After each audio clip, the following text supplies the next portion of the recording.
On Earth Day 2019, Google posted this video about the urgency of radically addressing climate change in the next decade. This is Kate Brandt. She used to be Obama's chief sustainability officer, and now she works to make Google a global leader in reducing or even eliminating our dependence on raw materials and fossil fuels. Google's growing data centers need more energy every year. In 2012, just 34% of that power came from renewables, but by 2017, they got that up to 100%. They've also managed to lower their total energy use with some help from a branch of artificial intelligence called machine learning. A computer program takes in lots of data and trains itself to operate the centers as efficiently as possible. Here's energy use under human supervision and when the AI is in charge. The more data the AI trains on, the better it gets at reducing energy use. But here's the thing. This same technology can be used to automate lots of other tasks like fossil fuel discovery and extraction. And while Google is using AI to increase the efficiency of its operation, it's also using it to try and get as much oil and gas out of the ground as possible. In 2018, Google hired Darryl Willis, a veteran of British Petroleum, to lead its new oil, gas, and energy division. Willis explained, "Our plan is to be the partner of choice for the energy industry." They've already signed a deal with Total, one of the world's biggest oil companies, to develop AI that will streamline oil and gas exploration and production. And Google's not alone. Microsoft and Amazon are also teaming up with the fossil fuel industry. Big tech has entered the oil business.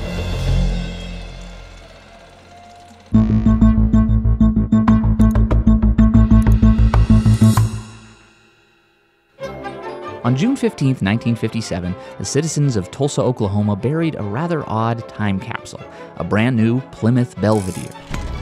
Sealed inside among commemorative plates, ashtrays, t-shirts, and books that captured the spirit of the times was a 16mm film reel.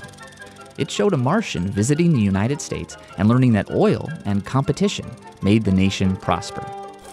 Also included in the capsule were gasoline and motor oil. In 1957, it seemed like a very real possibility that these products wouldn't be around in 50 years when the Belvedere was scheduled to be disinterred. Newspapers around the country were reporting that America's oil production would soon fall off. And as that cartoon Martian learned, discoveries of new reserves were rare. Only 1 well in 9 finds any oil at all, and only 1 in almost 1,000 makes a major discovery. Oil has always been really hard to find. America's first oil well was drilled in 1859 near a particularly greasy creek in Pennsylvania.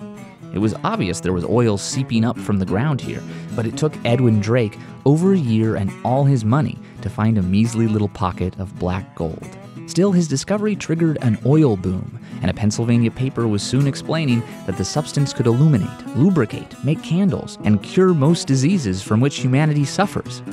Not all of that proved true, but 100 years later, petroleum had given the world fabrics, toothbrushes, tires, insecticides, cosmetics, weed killers, a whole galaxy of things to make a better life on Earth.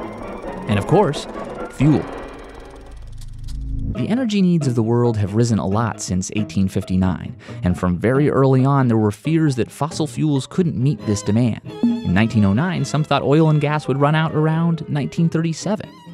In 1937, U.S. oil supplies were supposed to disappear by 1952, and so on as fossil fuels became more and more essential in everyday life. Predictions of a crash kept coming, but somehow the oil kept flowing.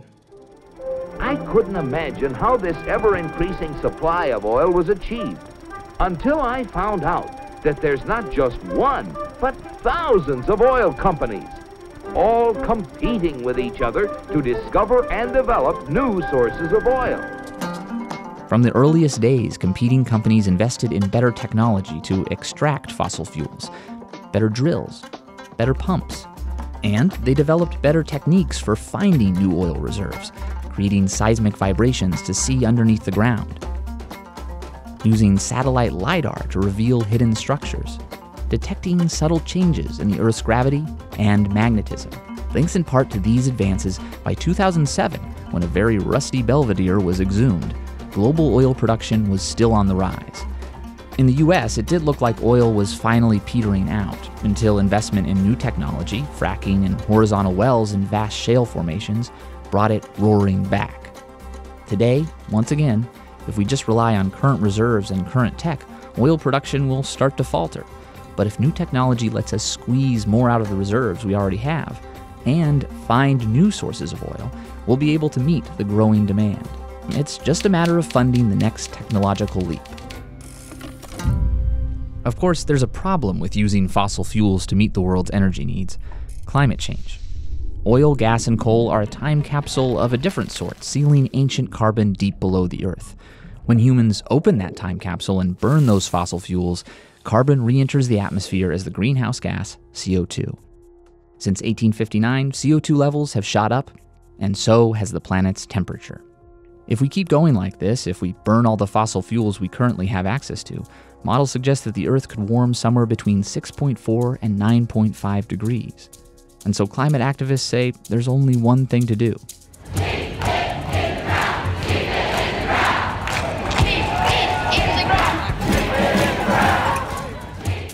That's easier chanted than done. Currently, the world relies on fossil fuels for 85% of its energy needs.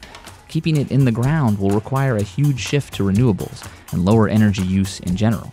And big tech companies have publicly rushed to be part of this effort. Sustainability has been a core value since our founding. There had been pockets of sustainability living within Amazon's business since the very beginning. One of the problems we can help solve is energy consumption. We can invent our way out of this problem. Innovation is the key to solving this problem. We can put artificial intelligence and digital technology to use to help our customers in every part of the economy become more sustainable themselves.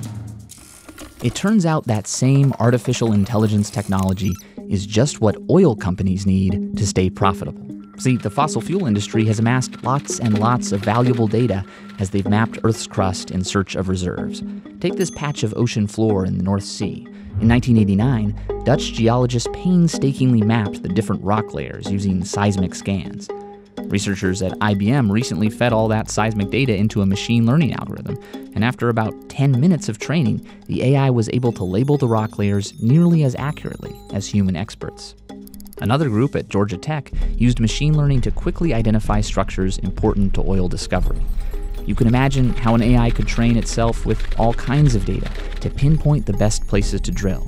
And once drilling begins, AI can streamline extraction to make it cheaper. That kind of efficiency can help the oil and gas industry compete with renewables, and so it's no surprise they spent an estimated $1.75 billion on AI in 2018. Google, Microsoft, and Amazon are competing for a piece of that pie.